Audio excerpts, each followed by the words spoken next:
spend, and leisure time to sit a while. There is a fair maid in this town who sorely has my heart beguiled. Her rosy cheeks and ruby lips alone she holds my heart in thrall. Then fill to me the parting glass. Good night, and God be with you all.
Oh, all the comrades that e'er I've had, they're sorry for my going away.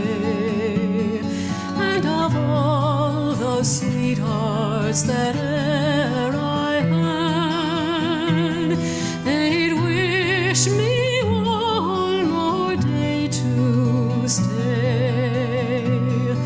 But since it falls into my lot that I should run